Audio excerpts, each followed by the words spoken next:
आम के शरबत आपने बहुत तरीके से बनाए भी होंगे और पिए भी होंगे, पर आज मैं आपके लिए लेके आई एकदम ही अलग तरीके के आम के शरबत, जिससे आपको एकदम ही लू भी नहीं लगेगी, एकदम ही ठंडक ठंडक लगेगी, पीने में बहुत ही मजेदार लगेगी।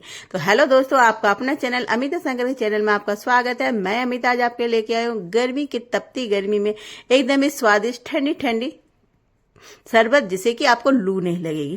तो यहाँ पे सबसे पहले यहाँ पे हमें कच्चे वाले आम को भून लेना है। तो मैंने यहाँ पे आम को धो लिया था अच्छे से, अब यहाँ पे आग पे भून लेंगे। तो इस तरह से क्या है, पहले हमारी मम्मियाँ इस तरह से आम के शरबत बनाया करती थी, जो कि आम को भून के पानी में डाल दिया करते थे, जिससे कि ये एकदम ही ठंडी हो जाते थे। तो यहाँ पे आम में छेद कर लेना है ताकि यहाँ पे इनका पल्प निकल के बाहर ना आए।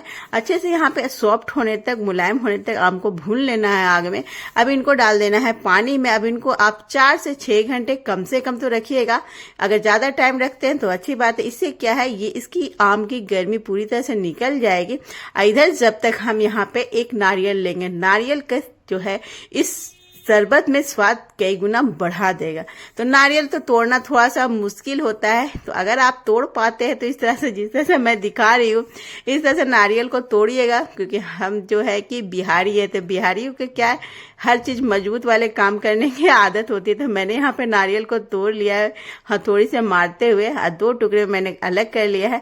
अब इनका पानी हम निकाल लेंगे, छिलके अलग हो गए हैं तो पानी इनका निकाल लीजिए और पानी को आप पी लीजिए। अब यहाँ पे हमें नारियल का इस्तेमाल करना है, तो अब इनका छोटे छोटे टुकड़े में हमें काट लेना है। तो जैसे कि यहाँ पे नारियल का दूध तैयार हो जाएगा।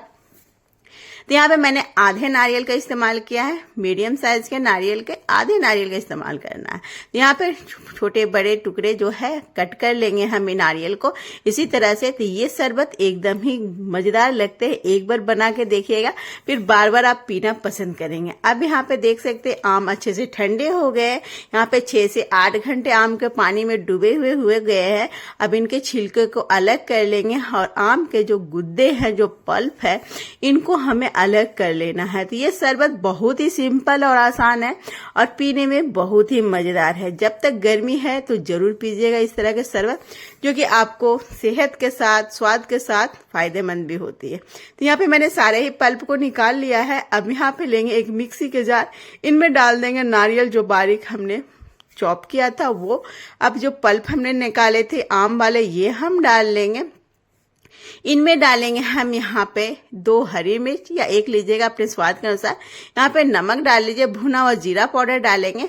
अब यहाँ पे डालेंगे पानी और इनको अच्छे से ब्लेंड कर लेना है, जिससे कि एकदम अच्छे नारियल का दूध तैयार होते हैं जिस तरह से, उस तरह से ब्लेंड कर लेंगे। अब इनको छान लीजिए।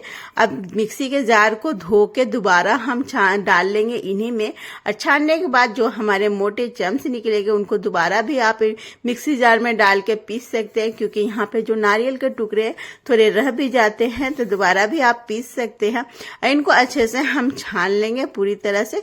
तो इसी तरह से छानने के बाद जो मोटे मोटे हैं इनको अलग कर लीजिए, दोबारा छान सकते हैं आप इनको पीस के।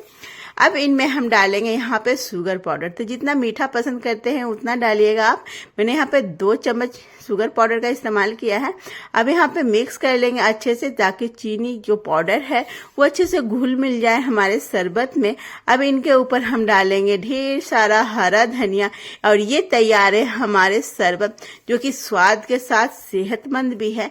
आप अगर इस तरह से बनाते हैं अगर शरबत, तो आपको लू नहीं लगेगी। आम की तासीर एकदम ठंडी होती है और ये लू लगने से बचाती है। इस तरह के आम के जो हम आग में भून के इनको ठंडी करके जब हम पीते हैं, तो ये हमें लू लगने से बचाती है।